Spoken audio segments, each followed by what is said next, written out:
The Jacksonville Jaguars trade a cornerstone part of their plans. How does that affect them the rest of this season and moving forward? We'll discuss it in just a second here on Locked On Jaguars.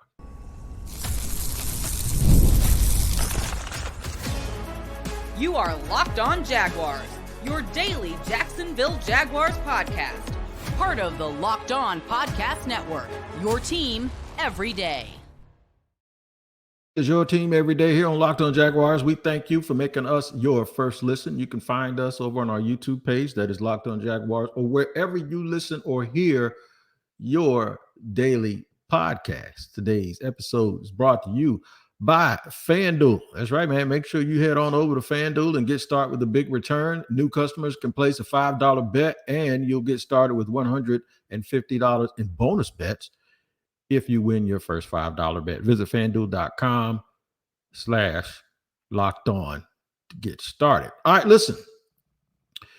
A lot happened in the past 24 hours. In fact, in the past few days, we had some maintenance going on, but we are back in full effect right now on Locked On Jaguars. Here's what we're going to talk about today. Who's next? Who else is going to get traded? Is there anybody else that could possibly get traded by the Jacksonville Jaguars of significance? Trent Baalke's status. We'll discuss that. A lot of innuendo going on around about whether or not this means anything. Yeah.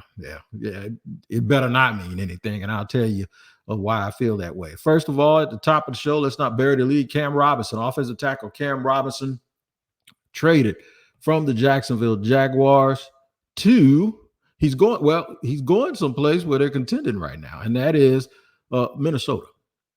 He's going to the Vikings. They lost their tackle, Christian Darrisaw, for the rest of the season. So Cam Robinson will be headed to the Minnesota Vikings to go up there and see if he can help them solidify their playoff push and their playoff run. They've lost 2 in a row, been hurt a little bit by injuries. What do the Jaguars get? The Jaguars get a conditional 2026 fifth-round draft pick. Now, compensation sucks, but I'm going to tell you the trade-off here, and I'm going to tell you the thinking. The thinking is, even though, from what I understand, the Jaguars are going to pick up some of Cam's $9-point-some-odd million salary that's left, whatever you save, you save. At this point, they're also going to take a look at Walker Little, who was in the last year of his contract, and let him play. He played pretty well the other day, and when he got an extended chance to play. And I don't know if Cam asked for this. I don't know if he was disgruntled or whatever. But what happens is when your football team is 2-6, this is the kind of stuff that happens when you haven't won the way you're supposed to, and you got a gauntlet of a schedule. So the question is, how come they didn't do this sooner and get more compensation for him? If he had a whole year on his contract, why didn't they do this in training camp? Here's the thought. I'm going to explain all of this to you real fast. The Jaguars thought they were going to make a run. Remember, Shad Khan saying this is the most talented team we've ever seen. All of us thought that this was the year they were going to challenge Houston, and this would have been a good year because Houston's faltering a little bit. They were going to challenge Houston for the AFC South, have a home playoff game, play the Baltimore, Kansas City in the next round, and have a chance to upset people and win a championship, right? If that's the case, then you don't trade a starter. And if Walker Little, you think he is as good as he seems to be, you can always tag him at the end of the year. It would be weird to be tagging a dude that ain't started, and I understand. I think the Jaguars' plan was to push this thing as far and as close to the trade deadline as possible. Here's why.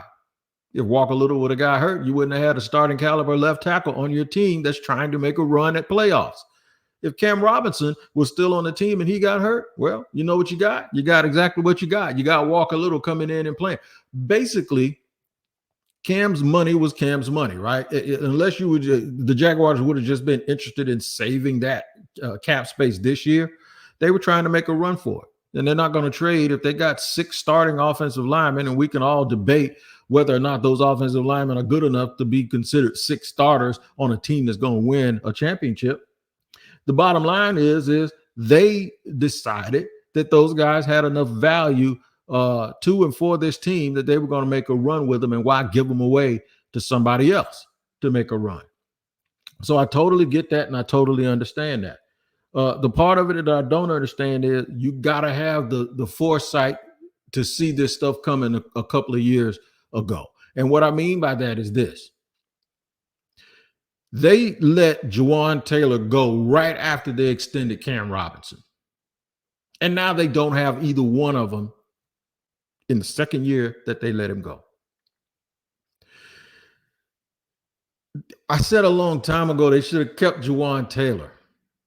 They should have moved Cam Robinson. If they were going to draft Anton Harrison, they should have put Anton Harrison at left tackle. Now you'd have a 22-year-old and a 26-year-old, or maybe a 27-year-old protecting Trevor, and you'd have more continuity. But they didn't do that, did they? They didn't. They always keep people just long enough that when they move them, they get a little bit of compensation for him. He's a starting caliber left tackle going to a playoff team, and you got a conditional 5th-round pick. Now I understand that. Well, it's a half a season rental, and it's a win-win for him. All of that. I ain't talking about that. I'm talking about from the Jaguars' perspective, from the Jacksonville Jaguars' perspective. If that's all he's worth, then he wasn't worth the money you gave him in an extension. It's just that simple. And at some point, this is the cat chasing his own tail once again. And the cat here is Trent Baalke. It's mind-boggling to me that this team continues to never get proper compensation for players that they let go. It's always like they're never really, remember, we're back to this phase where there's no elevation. Everything is about constantly fixing the bottom floor because it's easy to do that. And you can make common sense out of it. Trent Baalke probably walked in there and said, you know what? The other kid played better. The coaches said he played okay. I think we're going to go with him for the rest of the year to see what we've got. If we got to tag him at the end of the year, we'll tag him because you know the Jaguars don't do mid-season contract extensions, which is a dumb thing to do to lock yourself in to something like that. I mean, you're handicapping yourself all the way around if you're Jacksonville. So it's simply a case of for 2 days in a row or a couple of weeks in a row here, the Jaguars have traded people that they gave money to. Roy Robertson-Harris was first. Cam Robinson was next. At some point, you have to say, we didn't do anything with those people. So why in the hell are we going to let Trent Baalke continue to move and be the GM of this team? Those were two key cogs. Those are two key pieces that have his name written all over them. And at the end of the day, you didn't get a whole bunch at all if you're a Jacksonville Jaguar. And if you're Shad Khan, you didn't get a whole bunch of return on your investment. Which seems to be the theme here in Jacksonville, that you never get a return on your investment, that you always, the people you should pay, you let them walk, except Calvin Ridley. But, you know, you extend these guys. Cam made a lot of money here in Jacksonville. Got a suspension, had an injury, and we can allow them to sit and explain themselves, explain this all day long. The bottom line is, yeah, our trash is somebody else's treasure in Minnesota. He fits up there a little bit better here because Minnesota, the rest of their team is probably built. I wouldn't even say probably. The rest of their team, their whole situation is sound from top to bottom. It's a mess here in Jacksonville. I want to talk about Trent Baalke. Can he pick some good players? Sure. Can he build a team? Absolutely not. He cannot build a team. Is he a good leader? Is he a good program builder? No, he's not a good program builder. People hit me up yesterday and go, Wig, man, why are they letting him make these trades? He's doing his job. I'll explain that and why the way he's moving has no inkling of him thinking that his job is safe. Discuss that more here on Locked On Jaguars.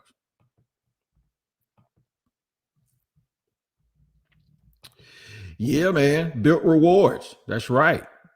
Paying that rent all the time and not getting nothing back for it, huh? Yeah. You're not. I know it because I did it for a number of years. Built is breaking ground as a neighborhood rewards program that hooks you up with points on your rent. Every month, pay your rent and watch the Built points roll in. I'm just telling you, man, it's okay to have real talk. And we've all been there feeling like we're burning cash in those rent checks. It's frustrating, right? But here's the deal. Built Rewards has figured out a way to make rent more rewarding. Say goodbye to the money bonfire and hello to renter's revolution with Built. That's BILT. Earn points by paying rent right now when you go and join built.com/lockedonnfl. That's JOINBILT. Join built.com/lockedonnfl. Make sure to use our URL code so they know we sent you. Join built.com/lockedonnfl to start earning points with your rent payments.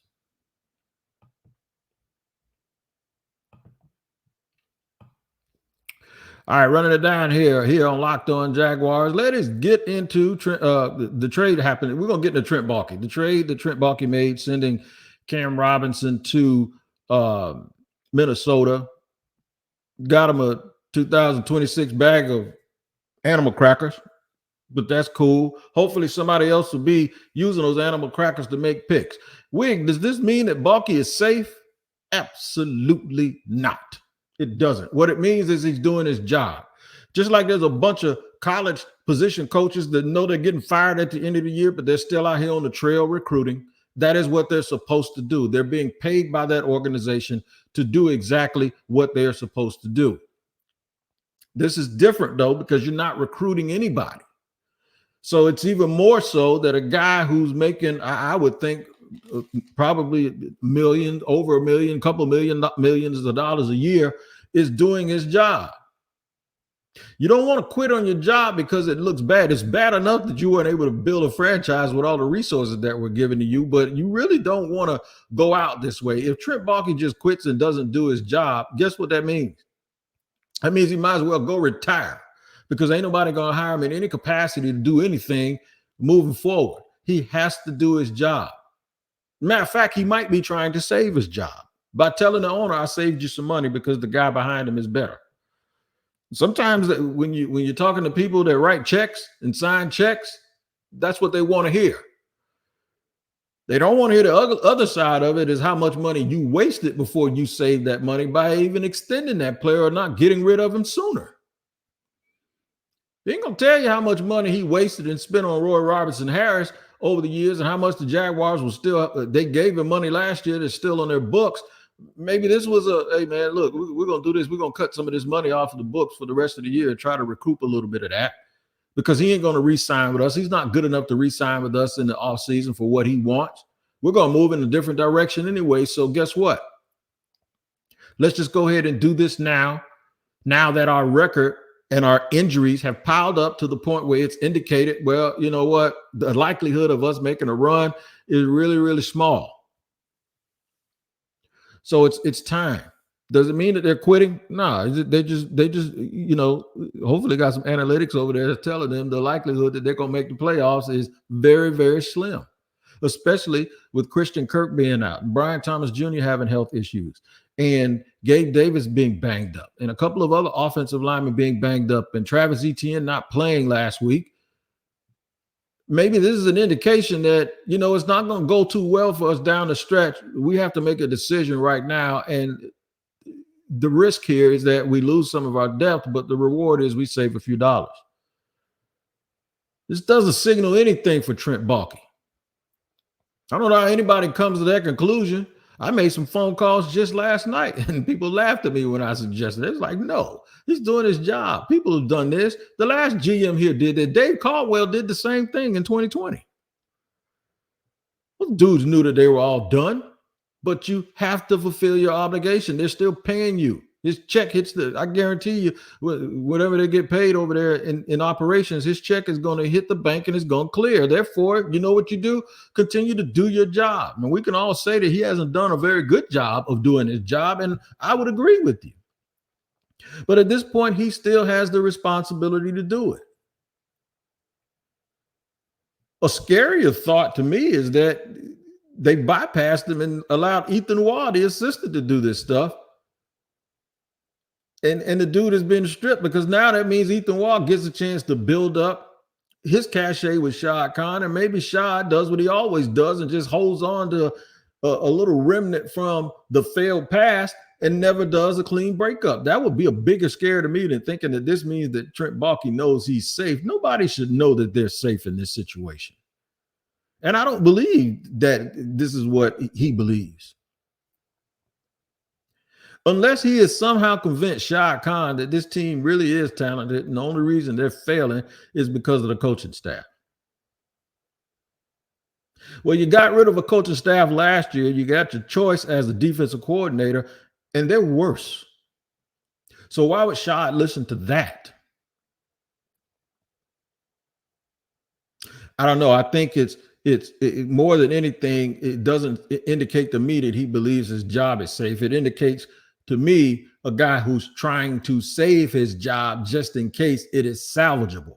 So you continue to work and you continue to do things, especially when you can come in there and say, we saved $6 million this year. That's just a guess that he's owed $9.4 million.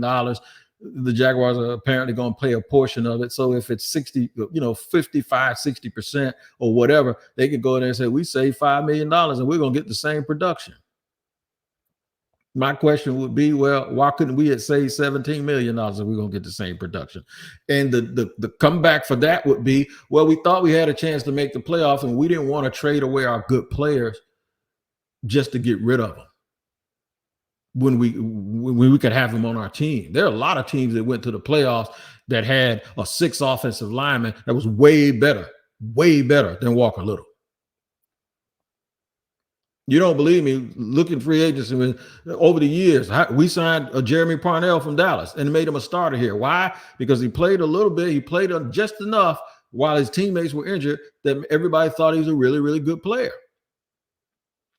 So teams that are going to make the playoffs, they don't trade starting caliber offensive linemen. No, they keep them. And that's exactly what the Jaguars, I think, probably did in this situation until they realized, while we still have playoff hope, if we hold on to them another week, we ain't gonna be able to get rid of them. You saw what happened to Christian Kirk. All these wide receivers moving around the league, Deontay Johnson and all of these people. Christian Kirk's name was constantly brought up in trade scenarios. And what ended up happening? He got hurt, so now they can't trade him. And they have to keep him for the rest of the year. I ain't trying to talk about the dude like I'm just trying to throw him away or cast him aside. But the reality is it's a business. They understand this. Players ain't going to get mad when they hear this kind of stuff unless you play for the Cowboys. They'll probably get upset if you just do anything that remotely sounds like you're saying something against them. But back to the point. The point is at this point, you're either a buyer or seller. The teams that are buying are teams that think that they can make a run. The teams that are selling are looking at their situation saying, most likely, we're not going to be able to make a run. If we get another injury on the offensive line, we were going to be doomed anyway. So here's the thing. We're going to go ahead and go with the kid who we believe might just be just as good as Cam Robinson. Let him see what he can. Let's see what he can do for the rest of the year, and maybe he'll give us a reason to re-sign him at the end of the year and make some money. If Walker Little gives you a reason to re-sign him, you are going to lose again because you could have already done that, and they didn't do it. It's like not having their finger on the pulse of the team is constantly an issue. So no, I don't think that this is any kind of indication that Trent Baalke's safe, and y'all can stop with that paranoia. If he is safe and he is not replaced, we are going to have podcast heaven in the offseason. And it's going to be aimed at one person, and that is the owner of the Jaguars. But we'll get to that when we get to it. Who's next? Who has a chance to go next? If there's a chance that somebody else goes next in Jacksonville. That deadline's coming up in a couple of days. We'll ponder that a little bit. It might be a surprise name or two. We'll discuss that in just a second here on Locked On Jaguars. Not before we discuss FanDuel like we always do, man, because FanDuel is the #1 sports book in America. You need to get ready to tackle the NFL action with FanDuel. Because right now, new customers can bet $5, get $150 in bonus bets if you win. Okay, there you go.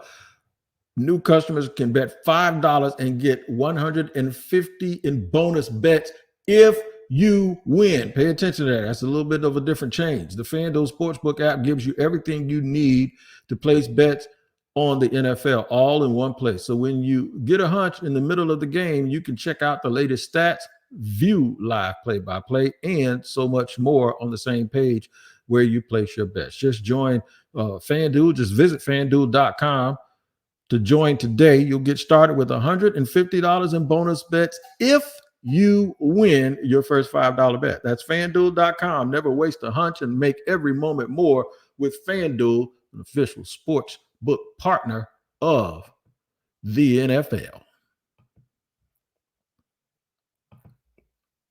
All right, man, running it down here, third and final segment here on Locked On Jaguars. I'm glad to be back with y'all, man. I had to take a little bit of hiatus, but your boy's back here, rolling along here every day. I appreciate it. Every day is calling and checking on me. Everything was all fine. We just had some equipment issues, but we don't have them anymore. We're back. All right, Cam Robinson got moved. Roy Robertson-Harris got moved. For the record, if you were every day and you've been listening, you know that I said at the beginning of the year, I didn't know Roy Robertson-Harris was going to make the team. But the contract precluded them from cutting him because it would have looked ridiculous with the amount of dead money they owed him. It still looks ridiculous when they traded him, right? And they got barely anything for him. I also said that I thought Cam Robinson was a trade candidate. But then I said that depends on what Walker Little looks like. And Walker Little never really did anything in the preseason to make you think, okay, yeah, they can go ahead and move on from him. Has he had some improvement? Maybe. Maybe he's done some things differently. I don't know. Maybe the team is just desperate and reaching at this point. I have no clue. I have no idea. Maybe the Jaguars got a call at halftime and say, man, we need a left tackle. Will you give us one? Or I have no idea what happened. I don't know the chronology of it. I don't know who asked to be traded. I don't know if it was just the Vikings calling. I'm sure Doug Peterson will talk about that. They have this weird thing that they always say, well, you know, we'll listen to phone calls. We got a lot of good players that other people want. How about using those good players to win some damn games for the Jaguars and the Jaguar fans and not being a feeder system to these teams trying to make the playoffs? How about those guys are going to be role players on those teams, but they were significant starters here? And maybe that tells you something about your program too. Roy Robertson-Harris ain't going to be dependent on to make Seattle win a whole bunch of games. He's just there to help them in some areas of their weakness. Cam Robinson isn't their future left tackle. That's Darisaw. He'll be back. Why are they doing this? It didn't cost them anything. That's why. And this dude has started 90-some-odd games in the league. That's why you do it. Anybody would have done it. I'm surprised the Cowboys didn't do it. Especially when you consider the price. Speaking of the Cowboys, they need a running back. So when I asked the question, who's next, could I be talking about Travis Etienne? Well, he's banged up. He's hurt. You can't trade him. If you do, they'll just be trading for a dude that's banged up right now. But if it happens, it better happen this weekend, because if it doesn't, it ain't going to get done. He has 1 year to go on his contract. It's the fifth-year option. I think it's like $6 million or whatever. Has Tank Bigsby showed you enough that you just move on from Travis Etienne? And would you even do that if you're Baalke? Because that is a big time admission that, yeah, man, we kind of screwed up all of this stuff. I'm not saying that kid has been a bad player. That is not the point. The point is he's being outplayed by a second-year player who's available, who sparks the team with a certain kind of running style, who doesn't fumble the ball, who doesn't look like he's having a conniption every time he gets tackled. And moving forward, even though Doug has said repeatedly, yeah, Etienne's our guy. You know, the other guy's done a good job. Basically, Tank's done a good job, but Etienne's still our guy. We still believe in it. I mean, what else is he supposed to say, right? But when you ask me, that's the only imaginable player I can think that they might move. Andre Cisco, maybe, if they don't think that they can re-sign him. Does he have any value that's worth you giving up a player like that, even if it's for the next 9 games. What about Devin Lloyd or Chad Muma? Now that Ventrell Miller has done what he's done and Foye Oluokun has stepped up, those are two guys that you really can't afford to take off the field. What do you do with that first round and third round pick from a few years ago, 2021? You let them both just go into next year, which is their contract year, and once the year gets started, you decide which one of them you're going to keep because they'll both be free agents. And now they've done anything to warrant you re-signing them. Maybe you can re-sign Muma to a nice little 2-year deal and just make him your third linebacker. But at some point, the Jaguars have to think, is it cool for them to just move on from Devin Lloyd? And then what will you get from him? You got animal crackers for Cam Robinson. What on earth do you think you're going to get for Devin Lloyd?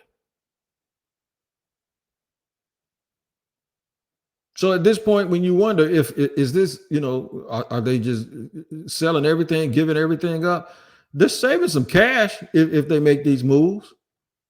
I'm not talking about cap space. I'm talking about actual cash of the remaining money that is on these guys' contracts for the rest of the year. Cap space and cash are two different things. You've already gave them the money. It's sunken cost, but the only thing you're going to save is their game checks at this point, especially for those dudes that they extended. Look around the roster and see who's on the last year of their contract and find out if the money that they're making for the rest of the year is going to be worth it. I happen to think that there are about 15 teams around the league looking at the Jaguars roster going, what do I want? They're window shopping. They're window shopping because a lot of people believe there's a lame duck GM. They've lost a lot, and these are a bunch of dudes that the Jaguars ain't gonna hold on to. No, it ain't gonna be Gabe Davis. That'd be crazy to give him the bonus money that they gave him and then get rid of him. And he's hurt anyway.